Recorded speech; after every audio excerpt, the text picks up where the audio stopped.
ഒരു ബ്രേക്ക്ഔട്ട് എങ്ങനെയാണ് നമുക്ക് ശരിയായ അത് ബ്രേക്ക്ഔട്ട് ആണോ ഫേക്ക് ഔട്ട് ആണോ എന്ന് ഐഡന്റിഫൈ ചെയ്യുക. അതിനോടൊപ്പം അതിന്റെ ടാർഗറ്റ് എങ്ങനെ കണ്ടുപിടിക്കണമെന്ന് മനസ്സിലാക്കുക.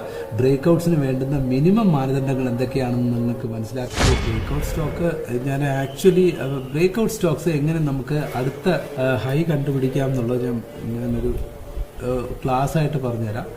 How to find breakout stocks next target എന്നുള്ളത് ഒരു ഇമ്പോർട്ടൻറ്റ് സ്റ്റഡിയാണ്. നോട്ട് ചെയ്തോളൂ. Welcome all. First of all, breakout നടന്നു കഴിഞ്ഞാൽ, അതായത് ഓൾ ടൈം ഹൈ ബ്രേക്ക് ചെയ്ത് കഴിഞ്ഞാൽ അടുത്ത ടാർഗറ്റ് നമുക്ക് എങ്ങനെ സെറ്റ് ചെയ്യാം എന്നുള്ള കാരണം ഇപ്പോൾ ഇവിടെ നിന്ന് ഒരു ഹൈ വന്നു കഴിഞ്ഞാൽ നമുക്ക് അടുത്ത ഹൈയിലേക്ക് എവിടെ വരെ വരാൻ സാധ്യതയെന്ന് ചോദിച്ചു കഴിഞ്ഞാൽ പ്രീവിയസ് ഹൈ ഇവിടെയാണ്. ഇതാ നോക്കൂ, ഇവിടെ നിന്നൊരു റിവേഴ്സൽ വന്നു. അടുത്ത ഹൈ എന്ന് പറയുന്നത് പ്രീവിയസ് ഹൈ എന്ന് പറയുമ്പോൾ നോക്കൂ, അതേ ലെവൽ ഉണ്ടോ, കറക്റ്റായിട്ട് ഈ പ്രീവിയസ് ഹൈയുടെ അതേ ലെവൽ വരെ വന്നില്ലേ. ഈ ബോട്ടമിൽ നിന്ന് സപ്പോർട്ട് എടുത്ത് വന്നപ്പോൾ തിരിച്ചു വന്നു. അടുത്ത് തിരിച്ച് വീണ്ടും താഴെ പോയിട്ട് വീണ്ടും തിരിച്ചു കയറിയപ്പോൾ പ്രീവിയസ് ഹൈ എവിടെയാ, അതാ ഇവിടെയാണ്. അതേമാതിരി പ്രീവിയസ് ഹൈ ആ ലെവല് വന്നിട്ട് വീണ്ടും തിരിച്ച് ബ്രേക്ക് ചെയ്തു. അതിനുശേഷം വീണ്ടും ഇത് മേളിലേക്ക് കയറി. ഇനി ഇവിടെ നിന്ന് അങ്ങോട്ട് പോകാൻ നമുക്ക് അപ്സൈഡിൽ വേറെ ഒന്നുമില്ല, ഒരു മെട്രിക്കും ഇല്ല, പ്രീവിയസ്ലി നോക്കാനും ഇല്ല. അപ്പൊ പിന്നെ എന്ത് ചെയ്യും? എങ്ങനെയായിരിക്കും നമ്മൾ ഒരു ബ്രേക്ക് ഔട്ട് കണ്ടെത്തുക? അപ്പൊ അതിനാദ്യം വേണ്ടുന്നത് ഇപ്പോഴത്തെ ഹൈ എവിടെയാണോ ബ്രേക്ക് ആയിരിക്കുന്നത്, ഈ ഒരു ലെവൽ, അതിന് പ്രീവിയസ്ലി ഇവിടെ, അത് പ്രീവിയസ്ലി സൈമൾട്ടേനിയസ്ലി മൂന്നിടത്ത് അതിന് ശക്തമായ റെസിസ്റ്റൻസ് ഉണ്ടായിരുന്നു. അതാണ്. അപ്പൊ ഇതൊരു മേജർ റെസിസ്റ്റൻസ് സോണായിട്ട് നമ്മൾ ഈ ലൈൻ ഇവിടെ മാർക്ക് ചെയ്യാം. സെക്കൻഡ്ലി അടുത്ത് ചെയ്യേണ്ടുന്നത് അതിന്റെ ബോട്ടം സപ്പോർട്ട് എവിടെയൊക്കെയായിരുന്നു. ഇവിടെ ഒരു സപ്പോർട്ട് ഉണ്ടായിരുന്നു. ഇവിടെ നിന്ന് മാർക്കറ്റ് മേളിലേക്ക് കയറി ഇവിടെ വരെ വന്നു. ഇവിടെ വന്നിട്ട് തിരിച്ച് വീണ്ടും അതേ ലെവലിൽ തിരിച്ച് താഴെ സപ്പോർട്ട് വന്നപ്പോഴും അവിടെ വന്നു. തിരിച്ച് വീണ്ടും കയറിയിട്ട് വീണ്ടും തിരിച്ച് താഴെ സപ്പോർട്ടിലേക്ക് വന്നപ്പോൾ നമ്മൾ തിരിച്ചിവിടെ വന്നു. അപ്പോൾ ഇതൊരു ഇമ്പോർട്ടൻറ്റ് സപ്പോർട്ട് സോണായിട്ട് നമ്മൾ ഇവിടെ ഒരു ലൈൻ ഡ്രോ ചെയ്യാം. സപ്പോർട്ടും നമ്മൾ അപ്പോൾ എന്തൊക്കെ കണ്ടെത്തണം? പ്രീവിയസ് സപ്പോർട്ട് കണ്ടെത്തണം, പ്രീവിയസ് റെസിസ്റ്റൻസും കണ്ടെത്തണം. അപ്പോൾ ഇതൊരു കൺസോളിഡേഷൻ ഏരിയ ആയിരുന്നു. കണ്ടോ, ഏത് മുതൽ കൺസോളിഡേറ്റ് ചെയ്ത് നോക്കൂ. ശരിക്കും പറഞ്ഞു കഴിഞ്ഞാൽ ഈ കൺസോളിഡേഷൻ ആരംഭിച്ചത് 2023 ഫെബ്രുവരി. അപ്പോൾ ഏതാണ്ട് 1.25 വർഷങ്ങൾക്ക് മുൻപ് സ്റ്റാർട്ട് ചെയ്ത ഒരു കൺസോളിഡേഷൻ സോൺ ആയിരുന്നു ഇപ്പോൾ ബ്രേക്ക് ചെയ്യപ്പെട്ടത്. 1.25 വർഷം. അപ്പോൾ ഈ 1.25 വർഷങ്ങൾക്ക് മുൻപ് ആരംഭിച്ച ഈ ഒരു കോമ്പൗണ്ടിനുള്ളിൽ, ഇതൊരു കോമ്പൗണ്ടായിട്ട് നിങ്ങൾ സങ്കല്പിക്കുക. ഇതൊരു കോമ്പൗണ്ടിനാണ്. അപ്പോൾ ഇവിടെ മുതൽ ആൾക്കാർ ഇത് ഓരോരോ ആൾക്കാരായിട്ട് തന്നെ നിങ്ങൾ ഇമാജിൻ ചെയ്യുക, അല്ലെങ്കിൽ ഒരു ഗ്രൂപ്പ് ഓഫ് മെമ്പേഴ്സ് ആയിട്ട് ഇമാജിൻ ചെയ്യുക. അപ്പോൾ ഈ ഒരു കോമ്പൗണ്ടിനകത്ത് തന്നെ അവർ മേളിലും കീഴേ അവർക്ക് പുറത്ത് കിടക്കാൻ പറ്റാണ്ട് ഇതിനുള്ളിൽ അവരിങ്ങനെ സ്ട്രക്കായി നിൽക്കുന്ന ഒരു സാഹചര്യം ഉണ്ടായി. അങ്ങനെ പല ആവർത്തി അവർ ബ്രേക്ക് ചെയ്യാൻ ശ്രമിച്ചു, തിരിച്ച് പരാജയപ്പെട്ടു. താഴെ ബ്രേക്ക് ചെയ്യാൻ ശ്രമിച്ചു, അവിടെയും പരാജയപ്പെട്ടു. മേളിൽ വീണ്ടും കയറി വരാൻ ശ്രമിച്ചു, അപ്പോഴും പരാജയപ്പെട്ടു. വീണ്ടും താഴ്പോട്ട് വന്നിട്ട് പരാജയപ്പെട്ടു. അപ്പൊ ഇങ്ങനത്തെ നിൽക്കുന്ന ഒരു അവസ്ഥയിൽ അപ്പൊ നമ്മൾ ഇത്രയും ഈ ലോയിൽ നിന്നും ഈ ഹൈ വരെ അവർക്ക് ചാടാൻ പറ്റി. അപ്പോൾ അതിനർത്ഥം ഇത്രയും ആൾക്കാർ ഇവിടെ ഉണ്ട്. അപ്പൊ ഇവരെല്ലാവരും പുറത്ത് ചാടാൻ ഒരു അവസരം കിട്ടിയത് ഒരേ ഒരു നാരോ പാസേജിലൂടെയാണ്. അതാണ് അടുത്ത പോയിന്റ്. ഒരേ ഒരു നാരോ പാസേജിലൂടെ. ഇതൊക്കെ നിങ്ങൾക്ക് മനസ്സിലാകാവുന്ന രീതിയിൽ ഒരു ലേമാൻ കൺസെപ്റ്റിൽ ഞാൻ പറയുന്നതാണ്. നിങ്ങൾക്ക് നിങ്ങളുടെ ഇതിന്റെ ഫോർമൽ ആയിട്ടുള്ള education, how a breakout and how to find out the next target എന്നൊക്കെ നിങ്ങൾ വേറെ രീതിയിൽ പഠിക്കാം. That's depends upon your ability. പക്ഷെ ഞാൻ പറഞ്ഞു തരുന്നത് വളരെ സിമ്പിൾ അണ്ടർസ്റ്റാൻഡിങ്ങിനാണ്. അപ്പോൾ ഈ ഒരു ഗ്രൗണ്ട് 2 മതിൽക്കെട്ടുകളുണ്ട്. അവർക്ക് അപ്പുറവും ഇപ്പുറവും പോകാൻ കഴിയാണ്ട് നിന്നു.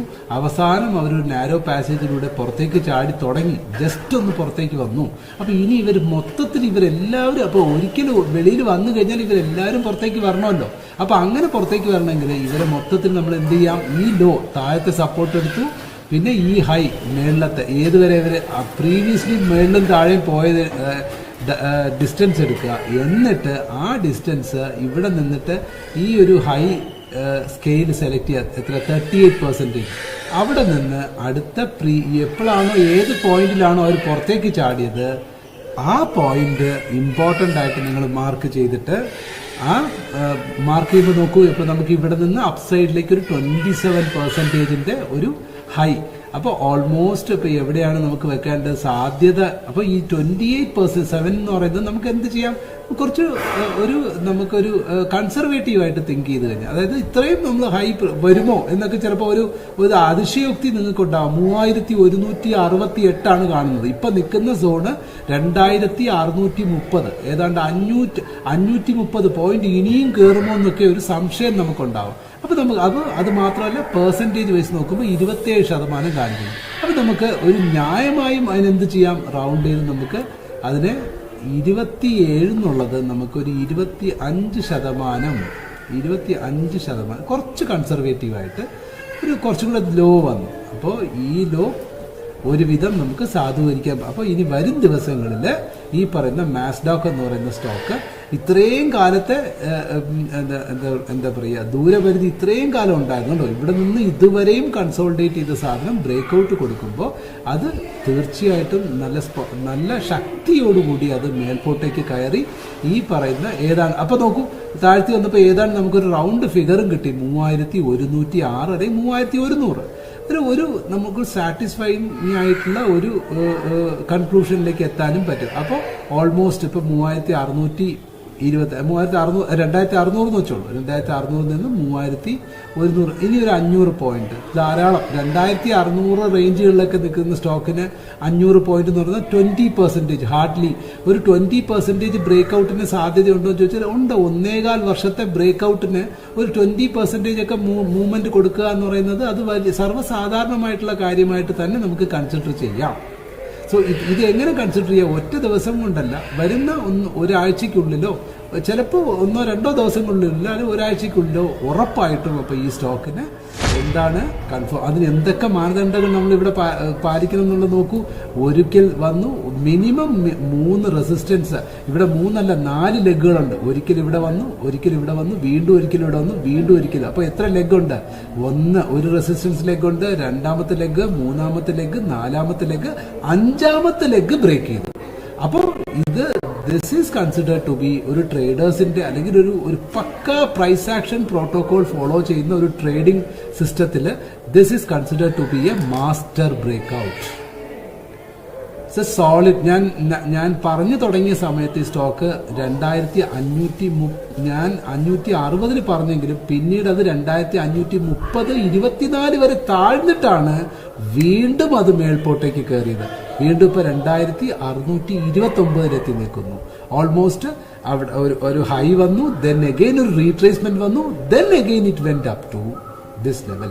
അതേമാതിരി ബോട്ടം നമുക്ക് നോക്കണം. ബോട്ടം കൺസിഡറേഷന് മിനിമം 3 ലെഗ് വേണം. ഇവിടെ ഒരു സപ്പോർട്ടുണ്ട്, ഇവിടെ ഒരു സപ്പോർട്ടുണ്ട്, ഇവിടെ ഒരു സപ്പോർട്ടുണ്ട്. മൾട്ടിപ്പിൾ സപ്പോർട്ട്സ് ആണ്. ഞാൻ അതിനെ ഒന്നായിട്ട് എടുത്തു എന്നേ ഉള്ളൂ, പക്ഷെ മൾട്ടിപ്പിൾ സപ്പോർട്ട് ലെഗ് ഇവിടെ ഉണ്ടായിരുന്നു. So all together it is a perfect breakout. ഇങ്ങനെയാണ് ഒരു ബ്രേക്ക് ഔട്ട് ഇനി അതിന്റെ ടാർഗറ്റ് കണ്ടുപിടിക്കേണ്ടത് എന്താണ്?